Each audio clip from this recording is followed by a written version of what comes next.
I'd like to welcome you all to this joint meeting of the District Advisory Boards in Wichita Independent Neighborhoods. We hope we have a very interesting agenda for you tonight. I'm going to take the first part of the meeting and go over the redistricting work that has been done to date. There's some preliminary proposals that we'd like to put in front of you and gain some feedback from you if we can tonight. And then at 7:15, I'm going to turn the meeting over to my colleague, Scott Wadle, who's going to take you through the work that's been done to date on the Wichita Bicycle Master Plan. So with that, we'll go to redistricting first. The work for redistricting is governed by the city's Charter Ordinance 173, which sets forth a process that we have to follow for doing that. And the first step in getting it done was for the City Council to appoint a Commission of Electors. And that's really at their discretion how large they want that group and who they appoint, although the Charter Ordinance does require that there be at least one elector per district.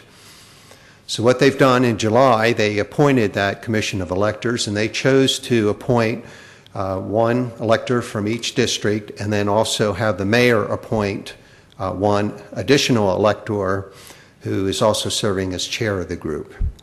And we have a number of those electors here tonight. If I may, I'd like to take a moment to introduce them. Joshua Blick is the Council Member O'Donnell's appointment. Would you mind standing up? And Misty Bruckner was Mayor Brewer's appointment. She chairs the group. Is Sharon Fury here? I don't see her. Oh, there she is. Okay. Sharon is Vice Mayor Miller's appointee. Bonita Gooch was not able to come tonight. She is Councilmember Williams' appointee. Mike Green was appointed by Councilmember Longwell. David Robbins by Councilmember Clendenin, and Sheila Tigert by Councilmember Meitzner. This group has been working hard. They've had They have three meetings under their belt already, and the maps that I'm going to show to you and review with you tonight, in which we hope to get you to react to, are the work of this commission. There are some deadlines that we're facing to get this work done. The Commission of Electors is required to have their recommendations to the City Council by September 30th.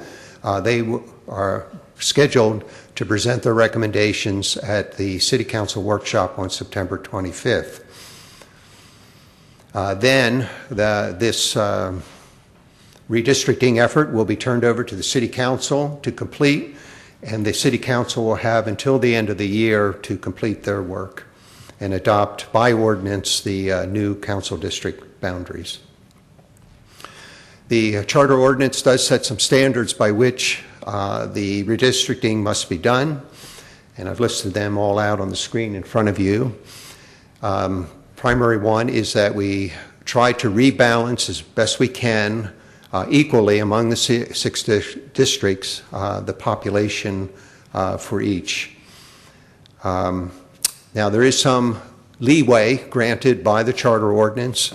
Can have up to a 5% deviation around the target population, and I'll show you that number in a minute.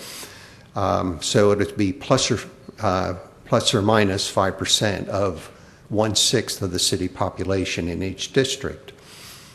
It also requires that the districts, when they are drawn, be reasonably compact in area, and that they follow precinct lines as currently established by the county election office. The ordinance also requires that in drawing up the district boundaries, to the extent possible, that we avoid the use of any partisan data. So we're going to be using population data rather than voter registration rolls. And then finally, that the districts maintain the integrity of broadly cohesive areas of interest. A lot of different ways to interpret that, but we're mostly interpreting it to mean trying to preserve neighborhoods and other homeowners association areas as much as possible.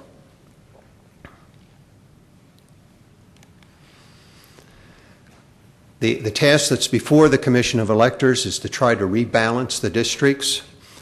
The population of the city of Wichita in April of 2010, as a result of the U.S. Census, was a little over 382,000. If you divide that by 6, you can see the target population that we're shooting for each district is 63,728. And if you apply the 5% range around that target number, you can see the range is from 60,500 up to almost 67,000. And then the little table at the bottom of that page shows you the distribution of population currently among the current 6 districts. And they range from a low in District 3 of 57,600 up to a high in District 5 of almost 72,000. The last line in that table shows you how far the districts currently deviate from the target population. We want to get those numbers on the bottom line as close to 100% as we can.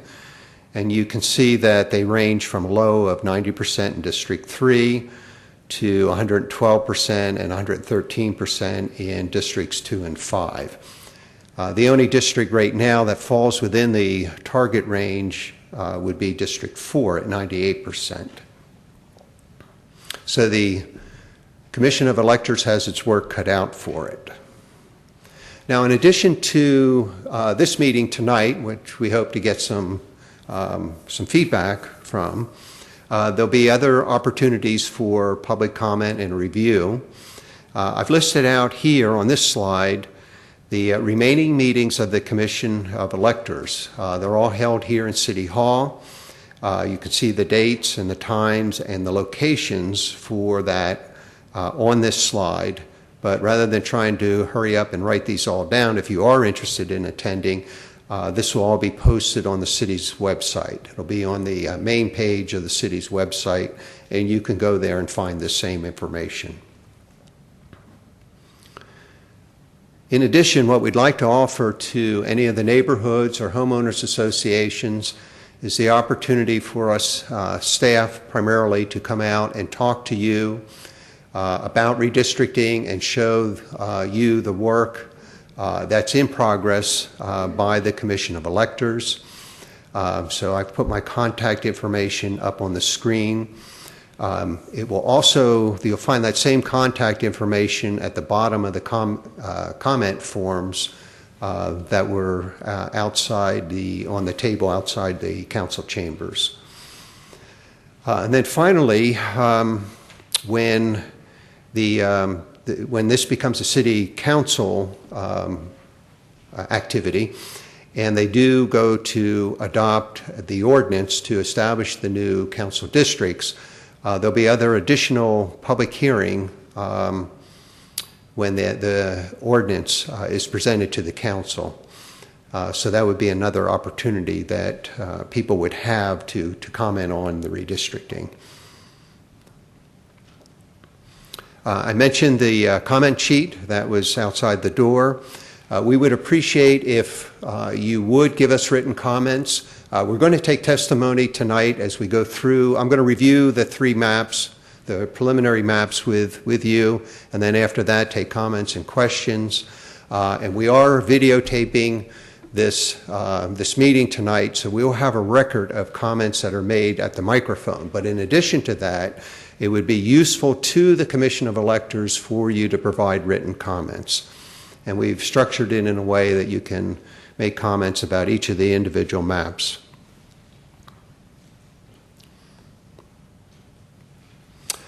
Okay, and so with that, let me go through these 3 maps that were displayed outside the council chambers, and hopefully you have picked up the smaller 8.5 by 11 version of this, and if you haven't, there's probably still more outside the council chambers on the desk. I'm going to stress that these are very preliminary. This group, the Commission of Electors, has had 3 meetings so far. They are trying to get some basic options out on the table so that we can start getting public reaction, public input on those preliminary options. And just as a point of information, as I go through these maps, you'll notice each of the proposed new districts are shown in a different color. There's color key there. You can see the differences. But then we've also shown in the bold red lines where the existing districts are. And just as an example, if you go to District 1, up in the upper northeast corner of the proposed new District 1, you can see that there's a red line cutting through a portion of that. And so that's a portion of that district that would be moved from District 2 into District 1. We wanted to be able to show that on these maps where the existing district lines are, so you had some point of reference there. Okay, so let me highlight some of the key things that the Commission of Electors was trying to accomplish with these 3 options. First of all, in all of these options, they are trying to the extent possible, provide for some growth potential in all the districts. If you look at the numbers for the existing districts, for example, District 3, which had the lowest population, is pretty much cut off from opportunities for growth of that district as the current district boundaries lie. So they wanted to try to see if there was some way to draw these new districts in a way that would allow all the districts to grow to some extent in the future, because we expect that the city will continue to expand in population over the next 10 years. So the key features of this are that in District 1, you can see how it expands out to the northeast to as far as Jabara Airport off of Webb Road. And that would include, not just to single out any one neighborhood, but it would now include the Willow Bend neighborhood as a prominent, well-known neighborhood. If you look at the District 6 boundaries that are being proposed in this option, you could see, what did I do? You can see that it's expanding out to the west of I-235. And you can see, the current boundary for District 5 is right along the big ditch in there. And that would include some notable neighborhoods that would now be moved from 5 to 6, would be like Tyler's Landing and Oak Ridge. District 3 then, in the southeast portion of the city, would expand both to the west. You can see down just to the north of Hayesville, and then a little bit further north along 235, and then also to the east, just to the north of the McConnell Air Base. And then District 4 expands north of Kellogg, basically to about Maple. It's in the area east of the Big Ditch, west of the Big Ditch. And then Districts 2 and 5, because they have the most population currently, would both become smaller in size. Okay, that's map A. Let's go to map B. Probably didn't notice a whole lot of changes when I flipped from, go back to A, go to B, not a lot of changes. They're very similar, and I'll point out the differences very quickly here. And the big difference between these two, between A and B, is that in B, the College Hill neighborhood moves into District 1 from District 2, and where that northeast portion around Willow Bend over to Jabara stays in District 2. Okay, so then we'll go to map C. Now you'll notice in flipping to map C that this is a relatively large departure from the current district boundaries. And if you focus in on some of the current district boundaries, I think it will become very apparent to you very quickly. And the commission goals for this one were twofold, both to provide for growth potential in all the districts, but also to have a greater mix of older and newer neighborhoods in all the districts. As things stand now, districts 2 and 5 tend to be the newer neighborhoods with a higher socioeconomic mix of population than the other districts. So their intent in putting this proposal on the table was to move those two goals forward.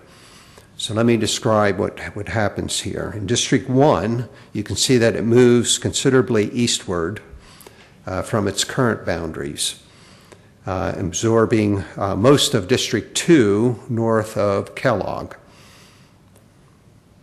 Then District 2 migrates south along Kellogg from the downtown all the way over to the Butler County line. It's very different District 1 and 2. District 3 then moves westward, centered more on the Arkansas River than what it currently is. In District 4, you can see moves north of Kellogg. District 5 winds up extending east of the Big Ditch and I-235. And District 6 would extend both to the west beyond the Big Ditch and then to the east beyond I-135. So those are the three proposals that are on the table for consideration. And at this point, then, I'll open it up for questions and comments from the audience. We will have 2 microphones, one in each aisle. So if you raise your hand, one of these ladies will find you and hand you the microphone. And we welcome your comments and questions.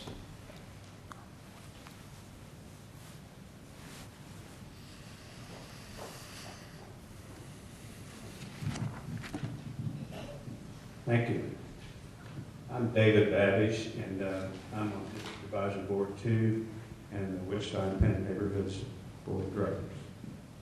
And I live at 4431 Ironwood in Willow Bend.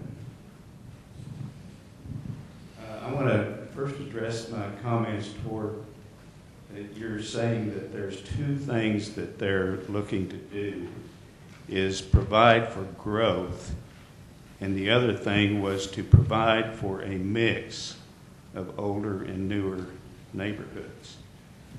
And both of those are contrary to what the ordinance calls out for.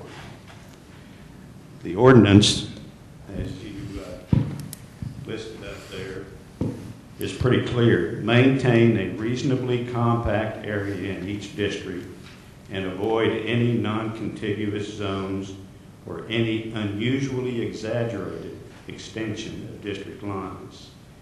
Number 5 is maintain as much as possible the integrity of broadly cohesive areas of interest. So that doesn't speak to growth, and it doesn't speak to a variety.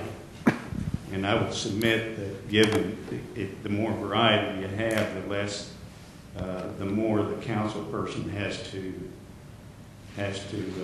be expert on, and that just wasn't the intent of the charter. So I would favor B to the extension of to the exclusive of A and C is just virtually unworkable and not even considerable. But in addition to B, Woodlawn is a boundary, is a very natural boundary. especially up north. The west side of Woodlawn includes Dillon's and Fidelity at 37th and Woodlawn, then North Chisholm Creek Park, then K96, then Chisholm Creek Nature Park, and this is a mile long, then Jackson School, which is about a half a mile long, and T-Mobile, a large call center. Our neighborhood interest is the K96 corridor and Rock Road, which recently includes Cabela's and Menards, and is proposed to include a Star Bond-funded regional athletic facility. Our neighbors, the original Rent-A-Center property, is not yet fully developed, and NetApp's just announced expansion plans, including 400 new jobs over time, and it's at 37th and Rock Road. Properties adjacent to Willow Bend and Sienna Plaza are yet to be developed. College Hill has traditionally considered to be from Eastboro to Hillside, Kellogg to Central. The College Hill neighborhoods blend well with the downtown and the First District. Their concerns, it seemed to me, would include Douglas Avenue, Central and 13th Street, one-way streets at 1st and 2nd Streets, metropolitan transportation, and bicycle paths in the Central Corridor. Also, College Hill and Cypress Park are in the area, as is Patrol East Police Facility and Wesley Medical Center. Meanwhile, the city of Eastboro forms a natural eastern boundary for District 1, as there are no contiguous neighborhoods for over a mile to the east. I asked that another option be developed that refines Plan B to place Precinct 2 and 3 in District 1, that's 203 in District 1, which would keep those neighborhoods with Precincts 201 and 202, keeping College Hill neighborhoods intact, and moving Precincts 121 and or 122, depending on the populations, into District 2. This would place Woodlawn as the natural boundary line between districts in accordance with Charter Ordinance 173. Okay. Sir, it seemed that you had some prepared remarks. Is that something we could get a copy of? Yes. Okay, that would be helpful to the commission. Any other questions or comments? Okay, back there. Hi, I'm Beth King, 4222 East English. Many of you know me. I'm a College Hill resident. I am no longer an officer of the College Hill Neighborhood Association and no longer an officer of WIN, but I have a long-standing history with College Hill, CPO, and Wichita Independent Neighborhoods. But to be clear, I'm speaking tonight just for myself. I know the president of College Hill Neighborhood Association is here tonight, but we have yet as a group to discuss this issue. Just wanted to thank the Board of Electors for your volunteer work. It's important, it's difficult. For years and years, the issue of what to do with College Hill and what to do with Willow Bend seems to have been the discussion when it comes to redistricting. I said years ago, College Hill is engaged. It will engage with a council member from District 1. It will engage with a council member from District 2. All we asked at the time, and all I would suggest tonight, is that College Hill stay together. Map C splits precincts 201 and 202, which is splitting College Hill straight down the middle on Douglas. I hate to disagree with you, Dave, but I must. 203 is not College Hill. That would be east of Oliver, which would get into the Crown Heights area and moving further east toward Eastboro. That said, I think you're on the right track, Dave, when you talk about what kind of issues these neighborhoods are dealing with. What commonality does College Hill have with Rock Road, the growth areas of Webb and Greenwich, versus commonalities that College Hill may have with some neighborhoods that are closer to the core? So I just wanted to ask tonight, as the board goes back and continues its deliberations, to please not split College Hill. Certainly we'll respect your recommendations as to where it might go so that it can continue to engage on important issues and partnerships. But let's please throw out the idea of splitting down Douglas and Map C. Thank you very much. Additional comments or questions? Right there. Hello, my name is Alice Sinzinger, and I'm Vice President of the Chisholm Creek Homeowners Association, which is at 3900 North Woodlawn. I concur with Dave that we should stay with Map B. Our concerns are of Rock Road, Woodlawn area, and K96. Our concerns would not be addressed or even of interest if we were split into the city area of one. Thank you. Mm-hmm.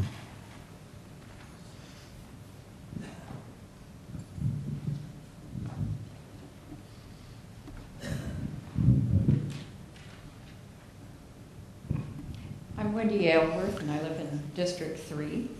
One of the big problems with maps A and B is that, once again, South Wichita is being put in North Wichita, portions of it, which has really been a problem for our area. And we struggle with not having enough people willing to get involved and to participate in the neighborhood processes. And in order to facilitate getting people involved, we need to keep South Wichita part of South Wichita.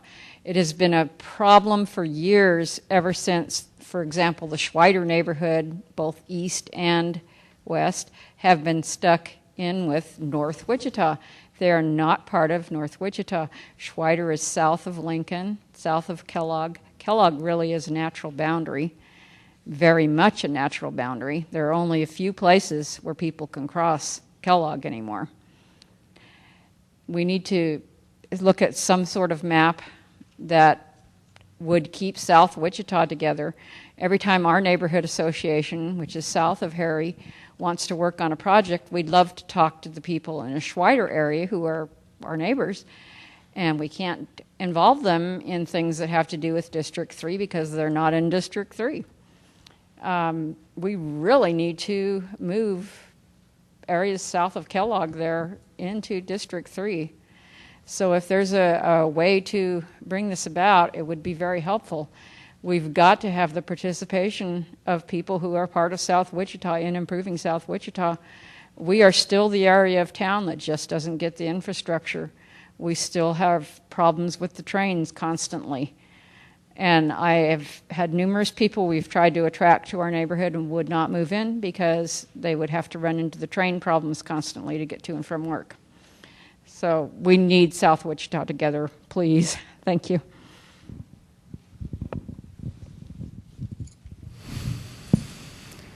Good comments so far. Any additional comments?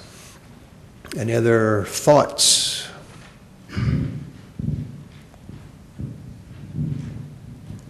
I'm James Roseberry, and I don't know the true reason why I'm hearing what I'm hearing here tonight, but what Mr. Babbage suggested and Ms. King, I do believe that Map B is the best map to keep all the components in part that now for us neighborhood associations go to in District 1 to link them together, along with Dr. Glendice Park there, and some of the other things that we're trying to do in that area. So I would recommend Map B.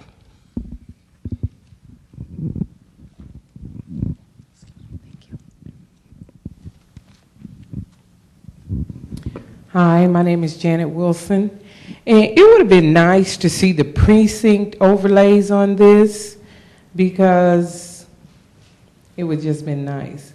But I'm looking at Map B, and I had some concerns about District 6 and District 1 where they're going past. In District 1, it stops at Harry or Mount Vernon, looks like.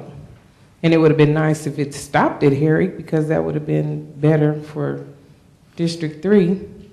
And also in District 6, if it stopped at Central instead of winning to, looks like, Lewis, it would have been nice to shut that off and let that go back into District 4. But from what I'm seeing, Map B looks the best of all of them. I'm sorry, which one looks best? Map B. Okay, thank you.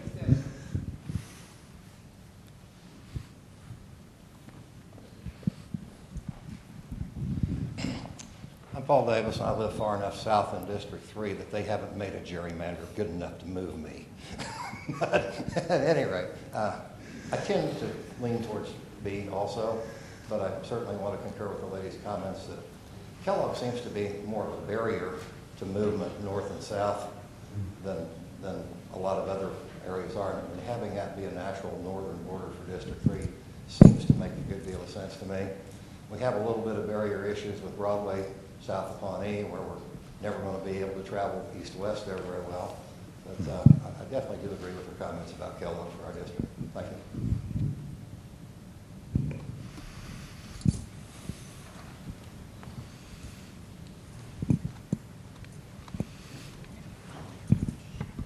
I'm Max Weddle, and I am in District 2, and I've got a question for legal.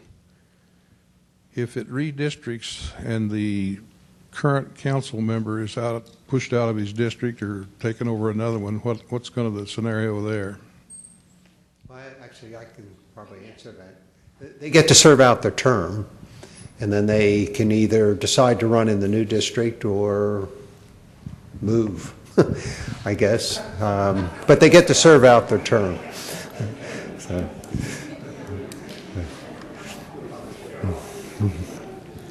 Was that a legal answer?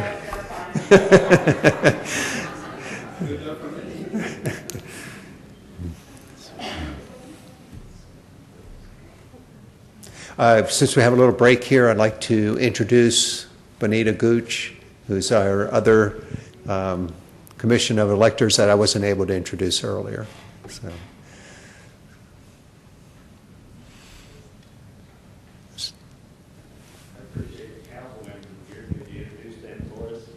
Sure. Okay. Well, I see Pete Meitzner sitting back in the middle back there. I saw Levanta Williams. I see James Clendenin and Janet Miller. And who am I missing anyone?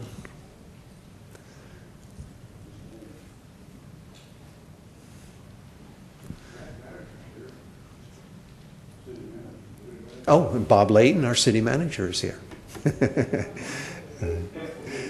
Anybody else I can embarrass? All right. Well, if that's the extent of comments and questions that you have, now stay tuned on this. This is a work in progress. This Commission of Electors still has 4 more meetings scheduled until they present their recommendations to the City Council at its workshop meeting on September 25th. So with that, I'll end my portion of this. Thank you for coming out tonight and participating in this. We appreciate the comments that we got tonight. I think I mentioned earlier that this meeting is being videotaped and it will be replayed on Channel 7, so stay tuned for that.